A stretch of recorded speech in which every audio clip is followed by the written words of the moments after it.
L'évolution biologique n'est pas une évolution morale. L'évolution de l'espèce humaine, de l'Australopithèque à l'Homo sapiens sapiens, est une évolution morphologique et technique, pas nécessairement éthique, comme le disait Pascal. L'homme n'est ni ange, ni bête, et le malheur veut que qui veut faire l'ange fait la bête. Notre cerveau a grossi, nos outils se sont sophistiqués, mais notre capacité à la cruauté semble rester intacte, voire décuplée par la technologie. L'humanité a fait le choix audacieux de transformer le progrès en une vaste plateforme de nuisance. Quelquefois, j'ai le sentiment que le monde entier est peuplé de gens qui ne pensent qu'à tirer des coups de feu, ou bien à faire rôtir à feu doux, ou à faire frire, ou encore à faire bouillir des lapins ou des canards. On ne s'améliore pas, on se perfectionne dans le mal. Face à nous se dresse une réalité troublante. Les humains s'animalisent à travers la barbarie, la cupidité et la violence gratuite. Les animaux, quant à eux, s'humanisent.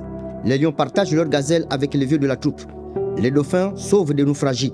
Les chimpanzés consolent leurs copains tristes.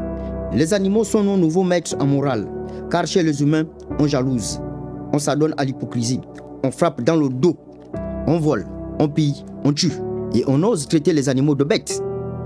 Bilan: l'humanité est une espèce en voie de régression.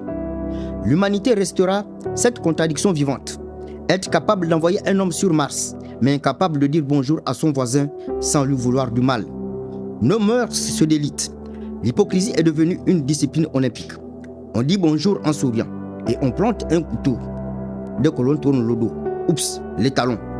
La jalousie, un sport. La haine, un carburant inépuisable. Nous sommes passés de l'Australopithèque à l'Homo sapiens sapiens avec toutes les étapes de l'évolution technologique. Le feu, la roue, l'ordinateur. Mais est-ce que tout ça nous a vraiment améliorés? Ou est-ce qu'on est juste devenu plus sophistiqués dans notre manière de se faire du mal?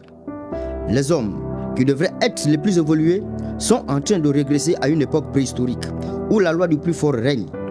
Les animaux, eux, commencent à nous donner des leçons d'humanité. Cela est d'une absurdité proverbiale. Les éléphants sont gentils, les dauphins sont sympas, les chiens sont fidèles. Il faut sortir du cercle vicieux vers un cercle vertueux.